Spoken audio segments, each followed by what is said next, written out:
परिदृश्य है उस पर अगर आप सवाल करना चाहते हैं वो भी आप कर सकते हैं। बहुत बहुत धन्यवाद।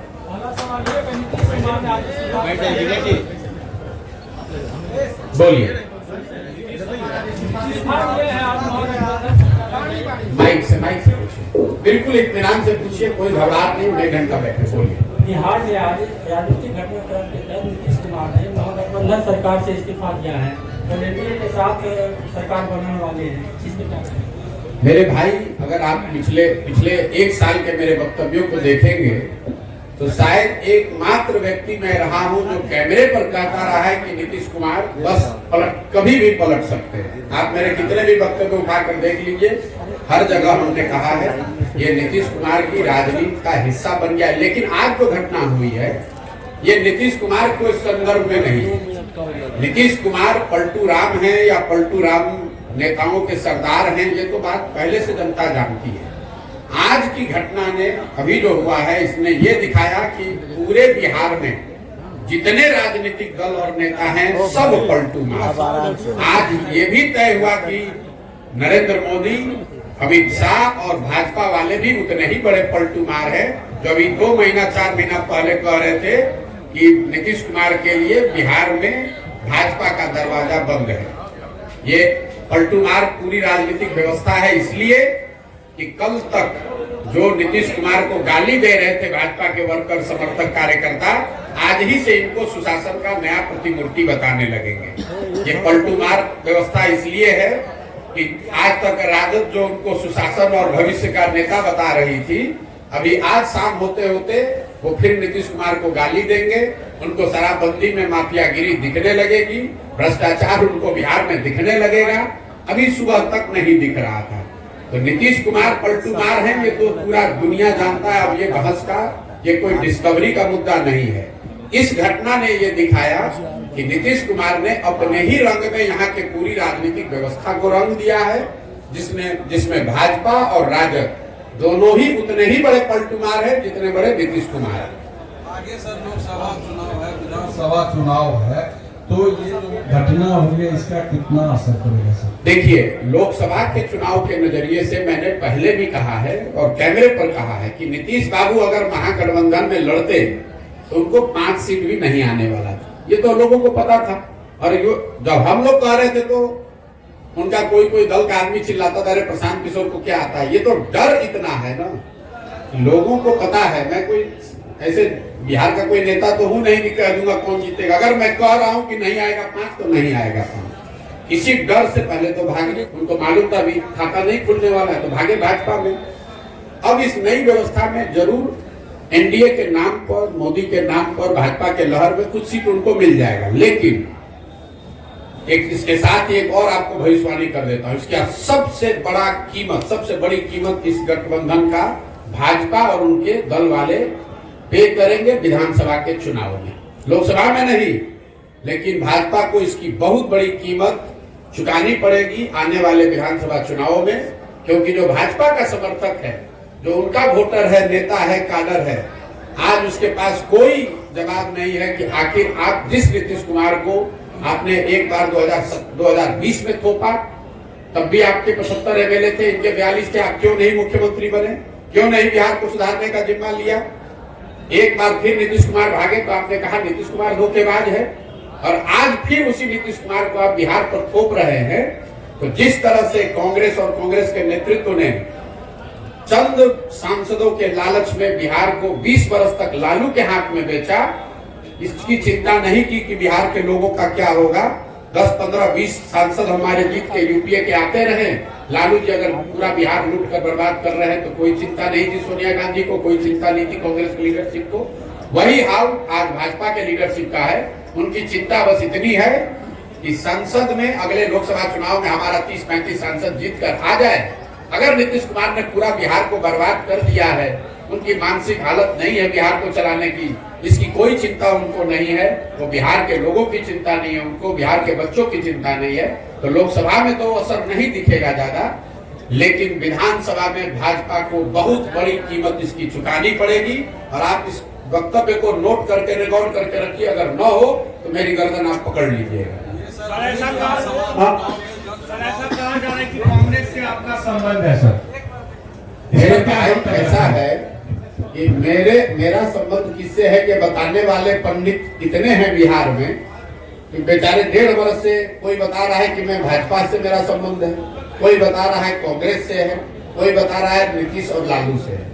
मेरा संबंध इस देश में ज्यादातर बड़े नेताओं और दलों से रहा है, लेकिन पिछले 2 वर्ष से जब से मैंने वो काम छोड़ दिया, मैंने एक ही संबंध बनाया और उसको निभाने की कोशिश कर रहा हूँ। वो है संबंध बिहार की जनता से।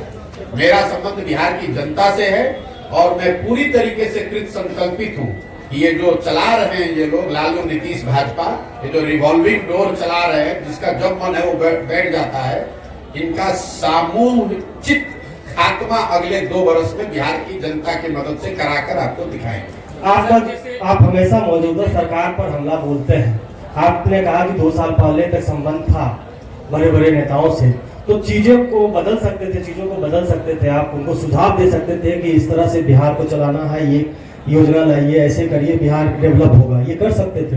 बिल्कुल कर सकते थे, किया भी। 2015 में बिहार की राजनीति से मेरा कोई लेना देना कभी नहीं रहा, लेकिन 2015 में जब यहाँ मैंने नीतीश कुमार की मदद की तो उसके साथ साथ 7 निश्चय का कार्यक्रम भी बनवाया, बिहार विकास मिशन की परिकल्पना भी की, लेकिन हम कोई मंत्री नहीं बने, हम यहाँ कोई ओहदा लेके नहीं रहे, हम तो चले गए। उसके बाद यहाँ पर उसको करने की जिम्मेवारी नीतीश सरकार की थी, और अगर उन्होंने नहीं किया तो हम ही यहाँ वापस आकर वो गलती सुधारने का या इसको बेहतर करने के लिए भी अपना घर परिवार काम धंधा छोड़कर हम ही पसीना बहा रहे हैं। आप नहीं कर रहे हैं, आप उस समय भी सवाल कर रहे थे, आज आप भी सवाल कर रहे हैं। हम ही आज आकर अपने जीवन का सब कुछ दांव पर लगाए हैं कि अगर इनको सलाह देने से नहीं सुधरा तो हम खुद उतरकर जनता को सलाह देकर इस काम को करेंगे। चुनावी मोड में प्रशांत किशोर कब आएंगे? बिल्कुल चिंता मत कीजिए, जब समय आएगा मैं चुनावी मोड में भी आऊंगा और आपको उसका असर भी दिखेगा। आपको नहीं दिखा, एक एमएलसी का चुनाव हमने अभी कराया निर्दलीय अफाक अहमद का, आज से 6-8 महीना पहले। उसमें एक ओर से महागठबंधन के उम्मीदवार थे, 30 वर्ष के जीते हुए एमएलसी, उनकी मृत्यु हुई तो उनका लड़का लड़ रहा था, और वहां के 5 भाजपा के सांसद लगे हुए थे अपने कैंडिडेट को जिताने में। ये सर जीता कौन? जनसुराज समर्थित आदमी। आप इस पर भरोसा रखिए, इतना हमें ज्ञान है कि यहाँ चुनाव कब होगा। जब चुनाव होगा तो आप जनसुराज को, प्रशांत किशोर को चुनाव के मोड में भी देखेंगे और इन लोगों का सबका खटिया खड़ा करते हुए भी आप देखेंगे। ये लोकसभा चुनाव में इंडी अलायंस का क्या भविष्य देखते हैं? नीतीश जो इसके सूत्रधार थे, नीतीश कुमार, वो खुद चले गए। पहले बात तो आप ये समझिए कि नीतीश कुमार कभी इसके सूत्रधार थे नहीं। ये तो अपने से आप लोग, कुछ बिहार के पत्रकार और जदयू के कुछ बड़बोले नेता अपने आप को संयोजक, सूत्रधार, पता नहीं प्रधानमंत्री का फेस क्या क्या बता रहे हैं। आप मेरे वक्तव्यों को पिछले 1 साल से सुनिए।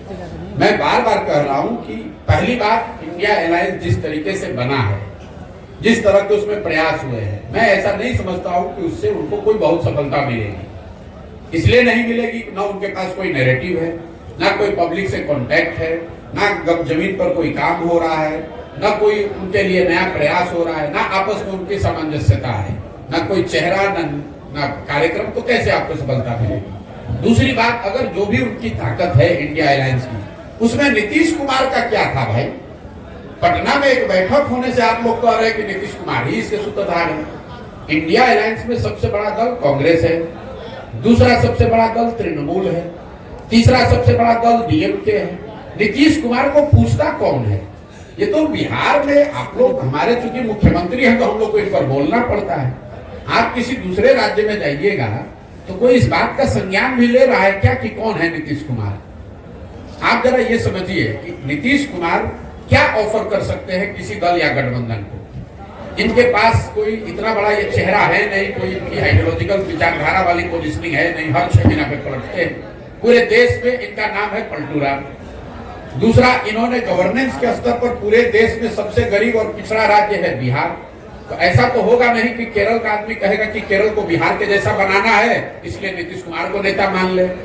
तीसरा, दल की मैंने सुनो मेरी बात। दल की आपकी ताकत है नहीं, कुल जमा पूंजी आपकी 42 विधायकों की है, तो ना आपके पास राजनीतिक काबिलियत है, ना आपका इमेज है, ना सुशासन गवर्नेंस है। किस आधार पर आपको कोई नेता मान लेगा? ये तो नीतीश कुमार ऐसे हवाई किला बनाते रहते हैं, और जब वो नहीं मिला तो तुरंत पिछले दरवाजे से भागा भाजपा की ओर। और आपको एक और घोषणा कर देता हूं, अगले विधानसभा से पहले, जिसको भी आप लोग चला दीजिए कोट करके, ये फॉर्मेशन फिर बदलेगा, जिसको भी लीक कर दे देता हूं। आज जिस फॉर्मेशन में बिहार में व्यवस्था है, जिसमें नीतीश कुमार चेहरा है, बीजेपी सपोर्टर की भूमिका में है, और दूसरे साइड आरजेडी है और बाकी लोग उनको सपोर्ट कर रहे हैं, इस फॉर्मेशन में विधानसभा का चुनाव नहीं होगा। कौन कहा? पिछली बार भी मैंने कहा था कि ये जो महागठबंधन और भाजपा बना है, इसमें अगला चुनाव नहीं होगा, ऑलरेडी टूट गया। फिर अभी घोषणा कर देता हूं, ये भी टिकने वाला नहीं है। अगले विधानसभा से पहले आपको बहुत बड़ा उलटफेर बिहार की राजनीतिक परिदृश्य में, पूरी इकोसिस्टम में देखने को मिलेगा, और ये लोकसभा चुनाव के 6 महीना के अंदर आपको दिखेगा। प्रशांत जी, सबसे पहले बात ये महत्वपूर्ण कि आप जो सर्वे करवाया या लोगों की जनभावना को जो समझा कि 55% लोग इस राजनीतिक व्यवस्था से जुड़े हुए हैं। 2 बरस पहले थे, आज की घटना के बाद तो बढ़ के 60-65 हो गया होगा। इस बात में बहुत दम है, आपके इस बात में बहुत दम है। उस 55% लोगों को कोई विकल्प नहीं मिलेगा। अब जो विकल्प देने की एक बात हो रही है, क्या उस विकल्प में फिर वही जातवाद या वही पूंजीपति वर्ग आएंगे जो इस तरह का? देखिए, विकल्प जो बनाने की बात है, अगर वो विकल्प मैं बनाता या कोई 10, 15, 25, 50 व्यक्तियों का समूह बनाता, कोई जाति विशेष के लोग बनाते, कोई धर्म विशेष के लोग बनाते, कोई परिवार के लोग बनाते, तो आपकी बात सही हो सकती थी। इसीलिए तो ये प्रयास किया जा रहा है कि विकल्प बनाने के लिए मैं जितना बड़ा प्रयास कर रहा हूँ, 2-2.5 बरस गांव पैदल चल के एक व्यक्ति से मिलकर विकल्प बनाने का प्रयास करें, ताकि जब ये नया दल बने, विकल्प बने, तो दल प्रशांत किशोर का ना हो, किसी जाति विशेष, किसी परिवार का ना हो, पूरे बिहार के लोगों का हो, जो लोग पूरी तरीके से इस बात से कन्विंस है, जो आपने कहा, इस बात में दम है कि बिहार में नया विकल्प चाहिए। और मेरा ऐसा मानना है कि बिहार में 1% लोग, अगर 100 में 1 आदमी, 50 लोग चाहते हैं नया विकल्प बने, 55 लोग, लेकिन अगर 100 में 1 आदमी भी विकल्प बनाने के लिए खड़ा हो गया, तैयार हो गया, तो पूरे बिहार में करीब 13-14 लाख लोग मिलकर इस दल को बनाएंगे, जो अपने आप में विश्व के स्तर पर सबसे बड़ी घटना होगी। आज तक 10-15 लाख लोग मिलकर कोई दल नहीं बनाए हैं। ये प्रयास हम कर रहे हैं कि लाखों लोग, 10 लाख लोग से ज्यादा लोग मिलकर इस दल की स्थापना करें, ताकि वो किसी एक व्यक्ति का दल ना हो, उसको लोकतांत्रिक तरीके से बनाया जाए। जो लोग इसको बनाए वो तय करें कि इस दल का नाम क्या होना चाहिए, वो लोग तय करें कि इस दल का संविधान क्या होना चाहिए, वो सारे वर्गों का दल हो, सारे लोगों, सारे जातियों का दल हो, सारे बिहार के उन लोगों का दल हो जो चाहते हैं कि बहुत हुआ, अब नहीं सह सकते हैं, अब हमें नया विकल्प चाहिए। ये लालू, नीतीश और भाजपा से आगे बढ़ने देखने का समय आ गया है, और जनता इसके लिए तैयार है। उसको सिर्फ एक मदद चाहिए। मेरी भूमिका एक कुम्हार की है। घड़ा जो है वो तो मिट्टी और चाक से बनता है। मिट्टी और चाक बिहार में तैयार है, फैला पड़ा हुआ है। मुझे उसको एक साथ करके सही मात्रा में पानी डालकर गूंद कर चाक पर थोड़ा सा सहारा देंगे, अपने आप को खड़ा होकर आएगा और आपको नया विकल्प बिहार में दिखेगा। और 2 बरस में बिहार में जो ये व्यवस्था बनेगी, पूरा देश इसको देखेगा कि जो बिहार के लोगों ने करके दिखाया है। आज पूरे देश में हम लोग की हंसी उड़ाई जा रही है। ये नीतीश कुमार पलटू राम के चक्कर में पूरे देश में लोग हंस रहे हैं कि भाई बिहार में क्या हालत है।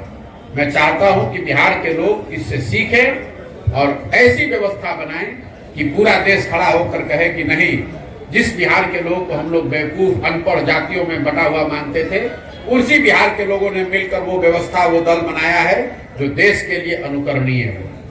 पदयात्रा के दौरान 13 जिला की आपने पदयात्रा पूरी की।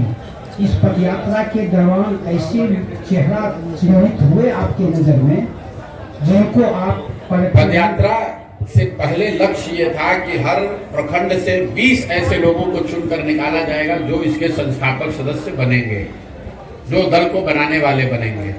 अभी तक पदयात्रा का अनुभव है, हर प्रखंड से करीब 2500 इसको नोट कर लीजिए, 2500 लोग जन स्वराज के संस्थापक सदस्य बन रहे हैं या बनने के लिए इच्छुक है या वो बनाया जा रहा है।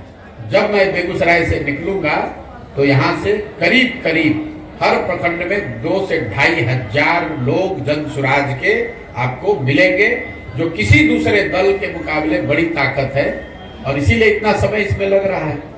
और आप जो देख रहे हैं, इतनी बड़ी जो व्यवस्था है, इतने हजारों लोग जो इसमें पैदल चल रहे हैं, यही लोग हैं जिनमें से चुनकर वो निकाला जा रहा है। और यात्रा खत्म होने के 15 दिन के अंदर जिले में, अनुमंडल में, प्रखंड में और पंचायत में आपको पूरी जन स्वराज के संगठन के लोग, संगठन, ऑफिस, कार्यालय सब आपको 15 दिन में दिखने लगेगा।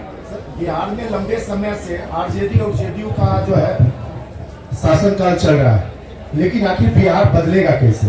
क्या उसका चेहरा कहीं प्रशांत किशोर जी तो नहीं? बिहार तब बदलेगा जब बिहार के बच्चों का चेहरा लोगों की प्राथमिकता बन जाए। मोदी के चेहरे पर वोट बंद हो जाए, लालू के चेहरे और मोदी के और नीतीश के और प्रशांत किशोर के चेहरे पर नहीं। जिस दिन लोग अपने बच्चों के चेहरे को देखकर वोट देने लगेंगे, उस दिन बिहार बदलेगा। जिस दिन लोगों को इस बात का एहसास होगा कि मोदी को वोट देने से बिहार में बेरोजगारी खत्म नहीं हुई, हमारे बच्चों का पलायन नहीं रुका, उस दिन बिहार बदलेगा। जिस दिन लोग जाति वालों को वोट देने से पहले उनसे ये सौदा करेंगे कि हमारे बच्चे को पढ़ाई रोजगार दोगे तब तुम्हें वोट दूंगा, तब बिहार सुधरेगा। प्रशांत किशोर को वोट देने से, जन स्वराज को जिताने से बिहार नहीं बदलेगा। लोगों को अपने स्वभाव में, अपनी समझ में फर्क लाना पड़ेगा, तब बिहार बदलेगा। वरना अगर कल जन स्वराज जीत जाए, प्रशांत किशोर बैठ जाए, तो भी हम काम नहीं करेंगे। क्योंकि बंधुआ मजदूरी जो है, राजनीतिक बंधुआ मजदूरी बिहार की सबसे बड़ी समस्या है। कोई जाति के आधार पर बंधुआ मजदूर है, कोई धर्म के आधार पर बंधुआ मजदूर है, कोई लालू के डर से भाजपा का बंधुआ मजदूरी कर रहा है, कोई भाजपा के डर से लालू का बंधुआ मजदूरी कर रहा है। तो जब बिहार में राजनीतिक बंधुआ मजदूरी से हम लोग अपने आप को आजाद कर लेंगे, बिहार में परिवर्तन होगा। और आप देखेंगे कि अगले 10 वर्ष में हम लोग के जीवन काल में वो समय भी आएगा जब बेरोजगारी और पलायन छोड़िए, 10 वर्ष में मैं आपको लिख कर दे रहा हूँ, हम लोग वो समय देखेंगे जब दूसरे राज्यों से लोग बिहार में नौकरी रोजगार करने आएंगे। ये विजन और ये सपना लेकर ये प्रयास कर रहे हैं। तो फिलहाल सर महागठबंधन सरकार ने भी रोजगार दिया है बाहर के लोगों को, किसको दिया है? ये पहले तो आप लोग कुछ थोड़ा भी अपना रिसर्च करके नहीं आते। आपने कहा कि महागठबंधन सरकार ने लोगों को रोजगार दिया है। कैसे दिया है? 2 लाख शिक्षकों की बहाली की आप बात कर रहे हैं। इतना बड़ा फ्रॉड है ये। इसमें आधे से ज्यादा लोग वो थे जो पहले से शिक्षक थे, वो नियोजित शिक्षक थे, अब उनको राज्यकर्मी बना दिया गया। तो ये नया रोजगार नहीं है। दूसरा, जो नए लोगों को मिला पढ़ाई का साधन, उसमें भी आधे से ज्यादा लोग बिहार के बाहर के लोग। नीतीश कुमार बेवकूफ आदमी खड़ा होकर खुद ही गिना रहा है कि 12-13 राज्यों के लोग आकर यहाँ शिक्षक बने हैं जरा, लेकिन उसकी हिम्मत नहीं है उस सरकार की वो संख्या जारी करके बता दे कि कितने बिहार के नए लड़कों को शिक्षकों की नौकरी मिली है। 50% से ज्यादा लोग का सर्विस कंडीशन बदला गया है, नया रोजगार नहीं मिला है। और जो 50% के आसपास नए लोगों को शिक्षकों के तौर पर नियुक्त किया गया है, उसमें से ज्यादातर लोग बिहार के बाहर के हैं। ये महागठबंधन, तेजस्वी, नीतीश, लालू, इनका सोच है कि हमारे बच्चे जाकर बाहर मजदूरी करें, ठेला लगाएं, सब्जी बेचें और दूसरे राज्य के लोग आकर बिहार में 50,000 रुपए के शिक्षक का काम करें। ये इनकी दूरदर्शिता दिखाता है। ये प्रधानमंत्री बनने के लालच में अपना देश में इमेज बना रहे थे नीतीश कुमार कि हम पूरे राज्य में यूपी के और गुजरात के लोगों को नौकरी देके बिहार में, तो सब लोग कहेगा कि नीतीश कुमार बहुत बड़ा नेता है। ये आदमी अपनी कुर्सी और अपनी महत्वाकांक्षा के लिए बिहार के किसी भी वर्ग का, किसी भी व्यक्ति का कुछ भी बेचने को तैयार है। ये बिहार की जनता देख रही है कि नीतीश कुमार, आज के नीतीश कुमार अपनी कुर्सी बचाने के लिए, अपनी महत्वाकांक्षा के लिए कुछ भी कुर्बानी देने को तैयार है। बिहार के लोगों की बलि चढ़ जाए, इस आदमी को कोई चिंता नहीं है। सर अपने पश्चिमों में महात्मा गांधी जी को रखने का क्या मतलब है? अब इस देश में, इस धराधाम पर, इस धरती पर महात्मा गांधी से बड़ा सामाजिक, राजनीतिक चिंतक, विचारक, आइकॉन तो पूरे देश में कोई बना नहीं। तो अगर गांधी को लेकर नहीं चलेंगे तो किसको लेकर चले? आप बता दीजिए, गोडसे को लेकर चले? मेरे भाई, गांधी ही वो सोच है, गांधी ही वो विचारधारा है, गांधी ही वो आइकन है जो आज की इस परिस्थिति से हम लोग को बाहर निकाल सकते हैं। इसी सोच को साथ में लेकर समाज के सभी वर्गों को जोड़ा जा सकता है। इसी सोच और उन्हीं के बताए हुए रास्ते पर चलकर बिहार को राजनीतिक बंधुआ मजदूरी से आजादी दिलाई जा सकती है। गांधी ने अपने विचारों से, अपने कार्य से, अपने आचरण से, अपने प्रयास से देश को आजाद कराया। बिहार अभी जरूरत है कि बिहार के लोग उन्हीं गांधी के मार्ग पर चलकर, उन्हीं के बताए रास्ते को फॉलो करके राजनीतिक बंधुआ मजदूरी से अपने आप को आजाद कराए। सर, आप कहते हैं कि युवाओं को और पढ़े लिखे लोगों को राजनीति में आना चाहिए, लेकिन जन स्वराज में आपके अलावा तो कोई और चेहरा नहीं दिखता। क्योंकि आपको चेहरे देखने की आदत है। बिहार में आपको चेहरा खोज रहे हैं। जो यहाँ जितना बड़ा क्रिमिनल है, बदमाश है, ठग है, शराब का व्यापारी है, जो रोज दल बदलता है, वो आपको बड़ा चेहरा दिखता है। और जो हजारों जमीन से जुड़े हुए लोग जन स्वराज में जुड़ रहे हैं, उसको आप चेहरा नहीं मानते हैं। वो सब आदमी, हमने अभी बताया कि करीब 2500 लोग हर प्रखंड से जुड़ रहे हैं। तो आपके लिए वो सब लोग उड़ीसा के हैं, लेकिन वो लोग तो कहीं दिख नहीं रहे हैं। कहाँ नहीं दिख रहे? आपका बस और बस आप ही दिख रहे हैं। भैया, कहाँ नहीं दिख रहे? एक दिन भी चले पदयात्रा में? पदयात्रा में एक दिन भी चले हो? एक दिन भी आपने पदयात्रा को कवर किया? ये बाहर जो लड़के, सैकड़ों लड़के बैठे हुए हैं, ये इसलिए आपको नहीं दिख रहे हैं कि क्योंकि ये किसी विधायक के लड़के नहीं। आपकी सोच यही है। आप सोचते हैं कि किसी विधायक का एक लड़का आ जाएगा, उसका इंटरव्यू लोगे और बताओगे कि बहुत बड़े नेता है। ये बिहार के गांव के वो लड़के हैं जो जज्बा रखते हैं, जो बिहार को सुधारना चाहते हैं। इनके पास पैसा नहीं है, इनके बाबूजी मंत्री विधायक नहीं है, लेकिन ये आपको चेहरा नहीं दिख रहा है। चेहरा कब दिखेगा? कोई बहुत बड़ा क्रिमिनल हो, उसका लड़का यहाँ बैठेगा तो आप कहिएगा कि बहुत बड़ा चेहरा है। कोई विधायक का लड़का आके यहाँ बैठेगा तो उसका बहुत बड़ा चेहरा बताइएगा। और ये सैकड़ों लड़के जो अपना जीवन खपाकर बिहार को सुधारने के लिए इसमें जुड़ रहे हैं, ये आपके लिए चेहरा नहीं है। सर, आपने बात की सर शिक्षा में सुधार की, नेता 2014 में जैसे आपने लोकसभा में भाजपा के लिए काम किया जी, इसके बाद आप जो है जदयू में उपाध्यक्ष पद पर भी रहे। तो 2014 में जो लोकसभा का चुनाव हुआ था उसमें आपने भाजपा के लिए काम किया। जब आपका वहाँ मनोकामना पूर्ण नहीं हुई तो फिर आपने जदयू में काम किया। और जदयू में काम करने के बाद आपको क्या लगता है कि दोनों की पार्टी में आपने काम किया? संभवतः शायद जो अन्य पार्टी में भी आपने प्रयास किया और ये प्रयास में जब सफलता नहीं मिली है, तब आपने जन स्वराज की जो है पार्टी का जो पद यात्रा प्रारंभ की, इस पर क्या कहना चाहिए? मेरे भाई, आपका इतना ज्ञान है कि आपके ज्ञान ने हमको आह्लादित कर दिया। आपको तो भी याद है, हम 2014 में नहीं, 2012 में भाजपा का गुजरात में मदद किए, 2014 में उनके लिए काम किया, 2015 में नीतीश कुमार को यहाँ मदद किया। उसके बाद पंजाब में, तेलंगाना में, आंध्र प्रदेश में, तमिलनाडु में, महाराष्ट्र में, दिल्ली में, बंगाल में, 10 राज्यों में हमने लोगों की मदद की है। तो पहले तो अपना जानकारी पूरा कर लीजिए। और जो काम हमने किया है वो डंके की चोट पर किया है, चोरी नहीं किया, किसी का लूटा नहीं है। अपने दिमाग से, अपने परिश्रम से, अपने ताकत से, अपने लिए, अपने समाज के लिए, बिहार के लिए कुछ नाम ही अर्जित किया है।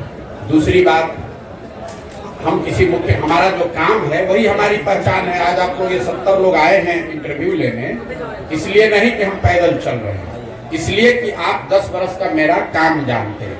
अगर हमने वो काम नहीं किया होता तो जैसे अभी भाई साहब बता रहे थे कि कोई चेहरा नहीं दिख रहा है, आपको भी हम इसी बेगूसराय से गुजरते तो आप कहते ही कौन है।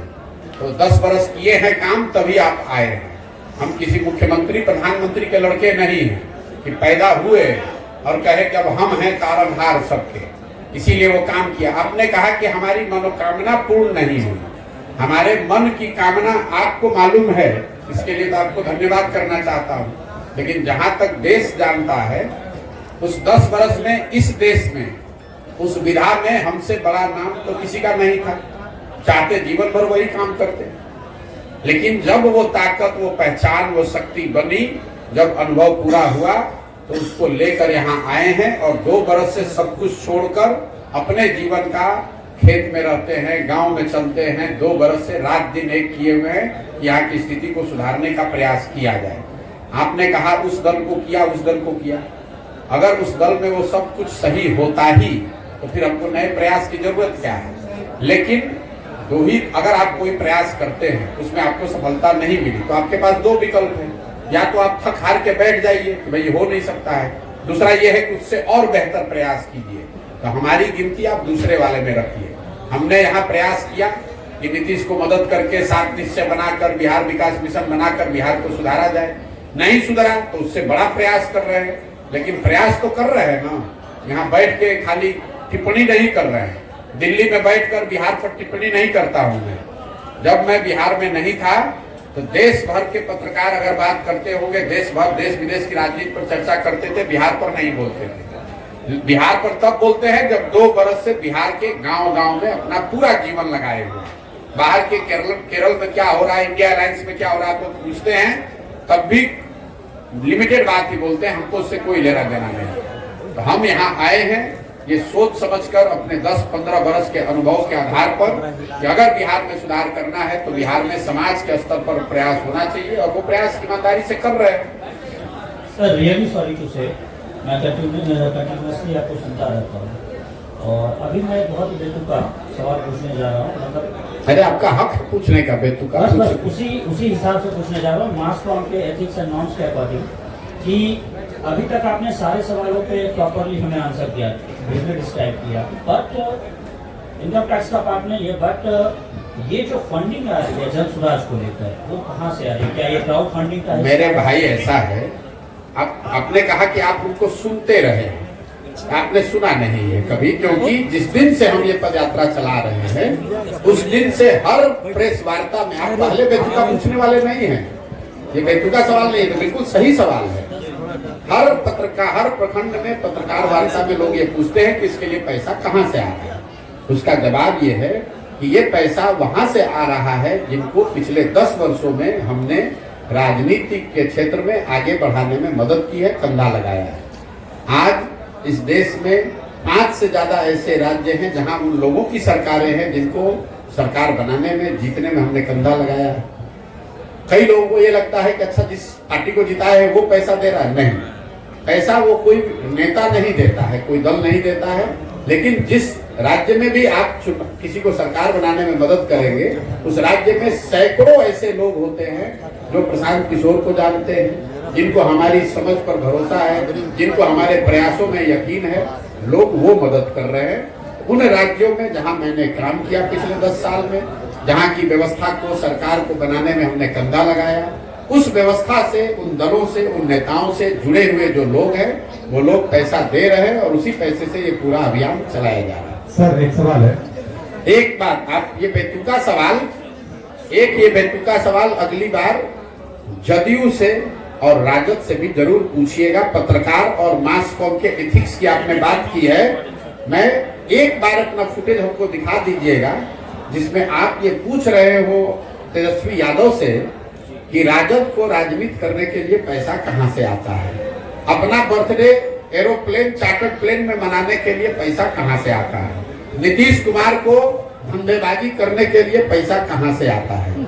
ये सवाल अगर आपने नीतीश कुमार से पूछा होता तो मुझे और खुशी होती, लेकिन आप हमसे सवाल पूछिए, आपका हक है, हमको जवाब देना भी चाहिए, लेकिन ये जवाब सबसे मांगा जाना चाहिए, सिर्फ जनसुराज से। दूसरा न दे तो भी मैं दूंगा, सुनिए, दूसरा कोई न जवाब दे फिर भी मैं जवाब दे रहा हूं, लेकिन पत्रकार होने के नाते आप गिरिराज सिंह से भी पूछिएगा, यहाँ पर डॉक्टर तनवीर से भी पूछिएगा और नीतीश कुमार, लालू यादव से भी पूछिए, तेजस्वी यादव से, कि आप लोग जो राजनीति करते हैं, प्रशांत किशोर तो कह रहे हैं कि दूसरे राज्य में जिसका मदद किए थे वो पैसा दे रहा है, और बिहार में तो कम से कम कोई खड़ा होकर भाई कलाल नहीं कह सकता है कि हमने 1 रुपया भी किसी से लिया है जीवन में।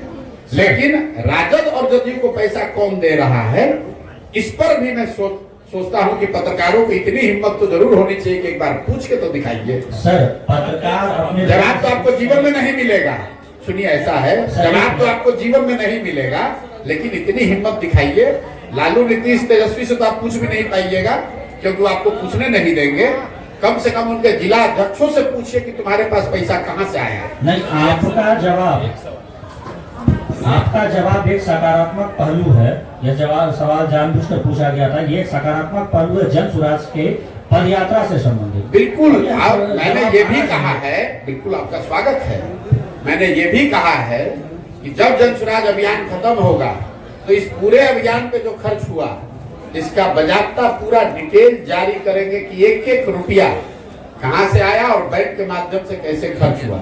आपको क्या लगता है कि जिस देश में अभी आप एक छोटा सा मुखिया का चुनाव लड़ते हैं तो आपको प्रतिद्वंदी आपको चलने नहीं देता है। हम आज 16 महीना से इतना बड़ा अभियान चला रहे हैं, हम एक गलती करेंगे ये लोग हमको छोड़ देगा, हमको जिंदा गाड़ देगा। अभी तक उसको कोई उपाय ही नहीं है, उसको कोई उपाय नहीं, क्योंकि उसको मालूम है कि हम पर हाथ नहीं रख सकता। हम आज तक किसी पब्लिक ऑफिस में नहीं रहे हैं, किसी से धंधेबाजी नहीं करते हैं, पैसा नहीं लेते हैं, अपनी विद्वता से अपने अनुभव से लोगों की मदद की है और उनसे कह रहे हैं कि मदद करो। देश के सबसे गरीब और पिछड़े राज्य में लोगों की व्यवस्था, उनकी जिंदगी सुधारने के लिए प्रयास कर रहे हैं, मदद कीजिए और लोग मदद कर रहे हैं। सर एक सवाल है मेरा, आप सर एक भाई देखिए, आपको पूछना है 2 घंटा बैठिए, लेकिन बीच में उठिएगा तो गड़बड़। जब आप जितने देर करना है साथ आपने पद यात्रा की है तो क्या लगता है कि नीतीश कुमार के इतने पलटने के बाद जो जनता नहीं सुधरी, जो वोटर नहीं सुधरे, तो क्या इस बार पलटने पर सुधर पाएंगे? मेरे भाई, ये आपका भ्रम है कि जनता नहीं सुधर रही। आज के तारीख में आप लोग भी पत्रकार हैं, मैं दावे के साथ कैमरे पर कह रहा हूं कि अगर किसी एक नेता के खिलाफ सबसे ज्यादा गुस्सा बिहार में है तो वो है नीतीश कुमार। आप किसी भी वर्ग से बात कीजिए, किसी सामान्य नेता से, पब्लिक से, उनके अपने सपोर्टर, वोटर और पार्टी के नेताओं से बात कीजिए, हर आदमी नीतीश कुमार के लिए आज अपशब्द और गलत बात कह रहा है। और ये ऐसा मत समझिए कि बिहार की जनता समझती नहीं है। यही नीतीश कुमार हैं 2010 में, इनके नाम और चेहरे पर बिहार की जनता ने 206 विधायक जिताया था। आज यही नीतीश कुमार हैं जिनकी दशा यह है कि 40-42 को विधायक जीता हुआ है और एमपी के चुनाव में हारने के डर से ये आदमी फिर भागकर भाजपा के शरण में गया है कि अगर मोदी जी भाजपा का साथ नहीं रहा तो खाता नहीं खुलेगा। अगली बार लिख लीजिए, अभी पिछले बार घोषणा किए थे कि अगर महागठबंधन में लड़ेंगे तो 5 एमपी नहीं जीतेंगे। अभी लिख लीजिए, अब चाहे किसी गठबंधन में लड़े, भाजपा के साथ भी लड़े, नीतीश कुमार को 20 से कम विधायक अगली बार जदयू को आएगा। अगर नहीं आया तो मैं राजनीति से संन्यास ले लूंगा। इस आदमी को, जदयू को 20 विधायक नहीं आएगा, चाहे वो भाजपा के साथ लड़े, महागठबंधन के साथ लड़े, कि किसी के साथ लड़े। बिहार की जनता इतनी बेवकूफ नहीं है, जनता इतनी व्याकुल है आज कि वोट किसी को दिया। ये आदमी पलट के, आप समझिए जनता आज कितना असहाय फील कर रही है, वोट किसी के नाम पर लिया। ये आदमी अपने आप को इतना चतुर समझता है, ये चतुर नहीं है, धूर्त है। नीतीश कुमार निहायत धूर्त आदमी है जो पूरे बिहार के 13 करोड़ जनता को धूर्तता से मूर्ख बनाकर उसको ठग रहा है और इसका पूरा सूद समेत हिसाब जनता अगले चुनाव में करेगी। लोकसभा और खाली छोड़ दीजिए। तो सर आपका नाम आ रहा है सरकार गिराने में। हम बोले थे कि जाकर उधर पलट जाओ। ये नीतीश कुमार इतना धूर्त है, जब महागठबंधन भागे तो कहा कि प्रशांत किशोर भाजपा के एजेंट हैं।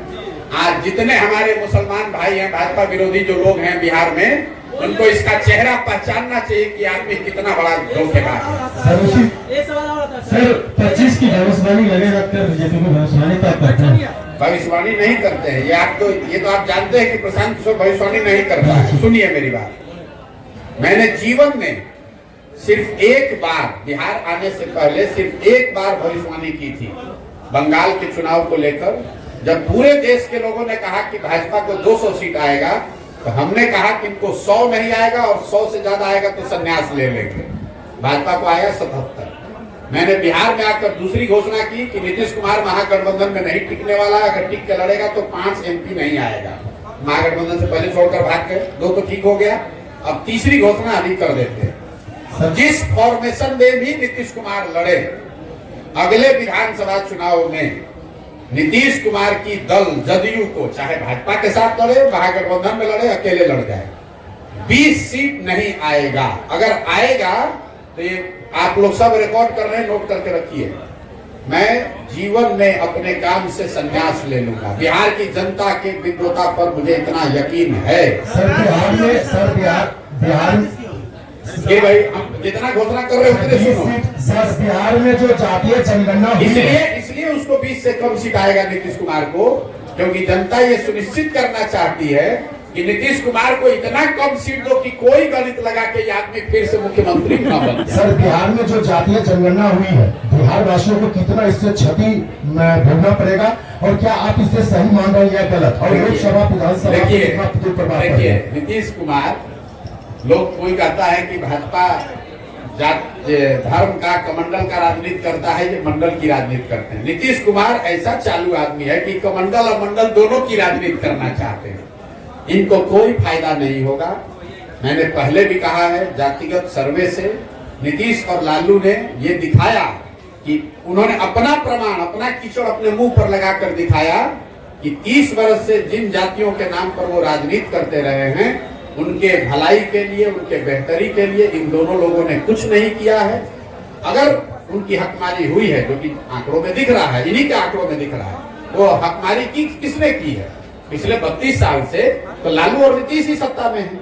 इन्होंने उनको कोई जगह नहीं दी, उनको कोई विभाग नहीं दिया, उनको संसाधन नहीं दिए, उनके बच्चों के पढ़ाई की व्यवस्था नहीं की, उनको रोजगार नहीं दिया, उनके नाम पर राजनीति की, उनके राजनीति पर कुर्सी पर बैठे।